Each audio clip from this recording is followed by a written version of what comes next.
बेटा अब देखिए व्हाट इज प्राइमरी प्रीफिक्स। पीछे मैंने करवाया सेकेंडरी प्रीफिक्स क्या होता था। सेकेंडरी प्रीफिक्स में क्या आएगा, सेकेंडरी प्रीफिक्स में आपके सारे सब्स्टिट्यूएंट्स आएंगे, और प्राइमरी प्रीफिक्स में क्या आएंगे, क्लोज चेन कंपाउंड आएंगे, साइक्लो आएगा। मतलब अगर आपका कोई कंपाउंड ओपन चेन है तो ओपन चेन कंपाउंड में प्राइमरी प्रीफिक्स कुछ नहीं होता, लेकिन अगर आपका कंपाउंड क्लोज चेन है तो उस केस में आप प्राइमरी प्रीफिक्स यूज करेंगे, जिसे क्या बोलोगे, साइक्लो। ठीक है, तो बेटा प्रीफिक्स आपके दोनों हो गए, सेकेंडरी भी और प्राइमरी भी। तो नेक्स्ट आपका है वर्ड रूट। वर्ड रूट क्या होती है, word root related to the number of carbon atom. बेटा वर्ड रूट से हमें क्या पता चलता है, नंबर ऑफ कार्बन एटम, कि हमने जो कार्बन की चेन सेलेक्ट की है लॉन्गेस्ट एंड कंटिन्यूस चेन, उसमें कितने कार्बन एटम है, उनका हम नाम क्या रखेंगे।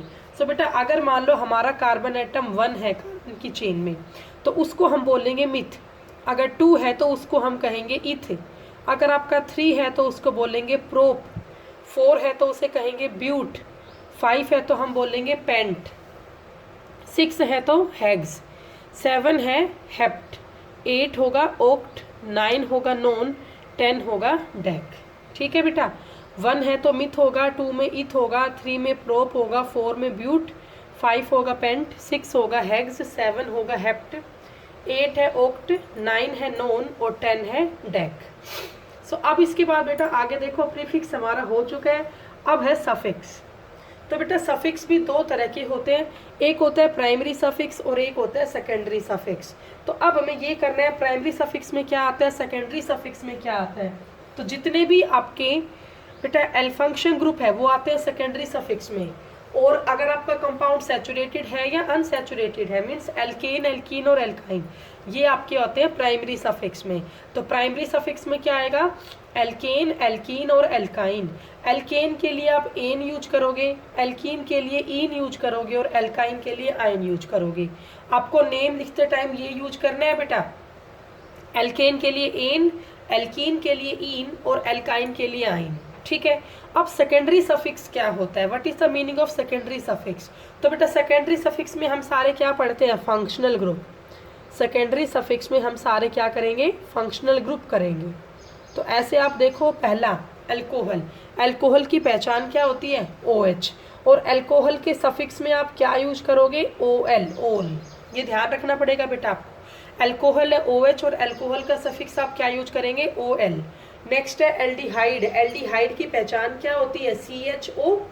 एल्डिहाइड की पहचान क्या होती है बेटा, CHO होती है। ठीक है, और जो ये आपका एल्डिहाइड है इसके लिए आप सफिक्स क्या यूज करेंगे, AL यूज करेंगे। नेक्स्ट है आपका कीटोन, कीटोन की पहचान क्या होती है, बीच में CO, दोनों साइड R ग्रुप, तो इसके लिए हमारा सफिक्स यूज होता है ONE। नेक्स्ट है हमारा कार्बोक्सिलिक एसिड, कार्बोक्सिलिक एसिड क्या होता है, C double bond OOH। Carboxylic acid क्या होता है बेटा, C डबल बॉन्ड OOH। तो कार्बोक्सिलिक एसिड को हम कहते हैं ओइक एसिड। कार्बोक्सिलिक एसिड को हम क्या बोलेंगे, ओइक एसिड बोलेंगे। नेक्स्ट है हमारा एस्टर। सो एस्टर क्या होता है, C double bond OOR। Ester की पहचान क्या होती है, COOR, और इसके लिए हम सफिक्स क्या यूज करेंगे, O8। सफिक्स क्या यूज होगा, O8। नेक्स्ट है आपका एसिड क्लोराइड, इसकी पहचान क्या होती है, COCl, और इसके लिए सफिक्स यूज होता है ऑयल क्लोराइड, OYL। सफिक्स इसके लिए क्या यूज होगा, ऑयल क्लोराइड यूज होगा। तो अल्कोहल के लिए OL, एल्डिहाइड के लिए अल, कीटोन के लिए ओन, कार्बोक्सिलिक एसिड के लिए ओइक एसिड, एस्टर के लिए O8 और एसिड क्लोराइड के लिए ऑयल क्लोराइड। तो ये सब बेटा आपके हुए सेकेंडरी सफिक्स। सो अब बेटा यहाँ पर हम IUPAC नेमिंग शुरू करते हैं। 1 बाय 1 सारे फंक्शन ग्रुप को हम पढ़ेंगे, ठीक है, उसके बाद फिर कंबाइंड प्रैक्टिस इनकी करेंगे। तो सबसे पहले हम बात कर लेते हैं एल्केन की। सबसे पहले हम किसकी IUPAC नेमिंग यहाँ पे कंसीडर करेंगे, एल्केन्स की। ठीक है, तो बेटा एल्केन्स में फर्स्ट आप देखो, फर्स्ट है CH3CH3, CH3CH3। आपको इनका IUPAC नेम लिखना है। तो सबसे पहला काम आप क्या करेंगे बेटा, सबसे लंबी और कंटिन्यूस चेन सेलेक्ट करोगे। ठीक है, choose the longest and continuous chain, choose the longest and continuous chain. ठीक है।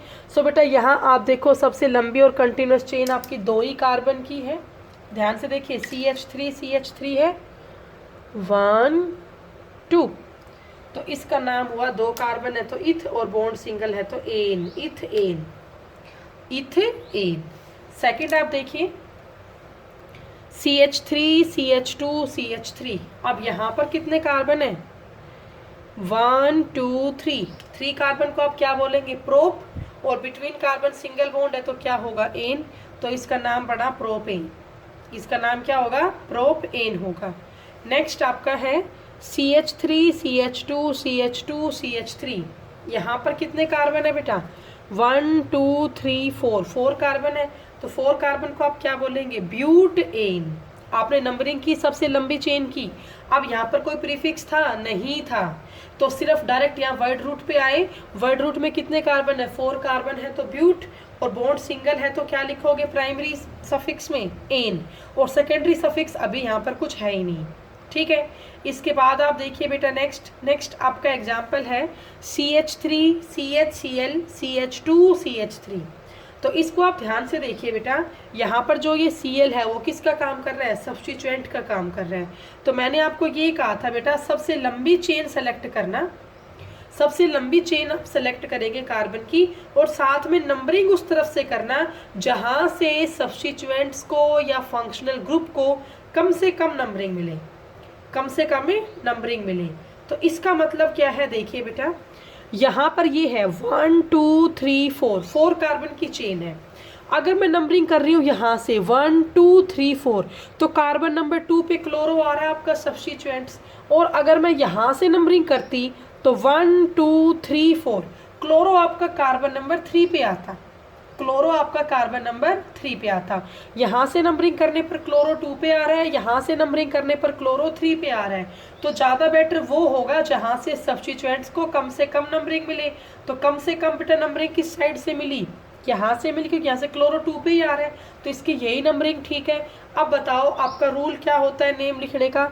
सबसे पहले क्या लिखते हैं प्रीफिक्स, प्रीफिक्स के बाद वर्ड रूट, और वर्ड रूट के बाद suffix, prefix word root and suffix. ठीक है बेटा, तो प्रीफिक्स अगर हमने यहाँ पे देखा तो पहला आपका क्या हुआ क्लोरो, तो पहले क्लोरो का नाम लिखेंगे, 2 पे क्लोरो है और नंबरिंग में 4 कार्बन है तो ब्यूट एन है, तो ये बना 2 क्लोरो, कार्बन 4 हुए नंबरिंग में ब्यूट, और बिटवीन कार्बन सिंगल बॉन्ड है तो एन, तो इसका नाम क्या हुआ 2 क्लोरो ब्यूटेन। नेक्स्ट देखिए बेटा, इसके बाद ये है CH3 CH2 CH3। तो आप बेटा क्या करें, सबसे पहले यहाँ लॉन्गेस्ट और कंटिन्यूस चेन सेलेक्ट करो। सबसे लंबी चेन आप देखिए 1 2 3 4, 1 2 3 4। अगर आप इस चेन को सेलेक्ट करते हो तो कार्बन नंबर 2 पर क्या आ रहा है मिथाइल आ रहा है। बेटा जिस कार्बन की नंबरिंग नहीं हो पाती वो क्या बन जाता है एल्काइल ग्रुप, जिस कार्बन की नंबरिंग नहीं हो पाएगी वो क्या बन जाएगा एल्काइल ग्रुप।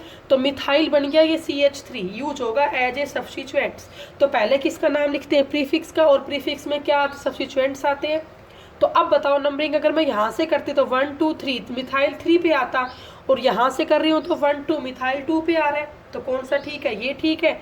तो आप इसका नाम लिखो 1 2 3 4, 2 पर क्या है मिथाइल और नंबरिंग में 4 कार्बन है तो ब्यूटेन, तो इसका नाम क्या बना 2 मिथाइल ब्यूटेन। इसके बाद नेक्स्ट आप देखो हमने लिया CH3 CH CH3 अब बेटा इसमें सबसे लंबी चेन आप सेलेक्ट करो कार्बन की, लॉन्गेस्ट भी हो और कंटिन्यूस भी हो। तो देखिए बेटा लॉन्गेस्ट चेन अगर मैं ये करती 1 2 3 3 की बनती, 1 2 3 4 4 की बनती, 1 2 3 4 4 की बन रही है, या ये भी हो सकता था 1 2 3 4। तो बेटा कैसे भी कर लो नंबरिंग तो आपकी 4 कार्बन की हो रही है मैक्सिमम, तो सिंपल ही कर लेते हैं 1 2 3 4। तो भाई एक कार्बन तो इस 2 पे था इसकी नंबरिंग नहीं हुई, एक इस 3 वाले पे नंबरिंग नहीं हुई, तो CH3 को हम क्या बोलते हैं मिथाइल।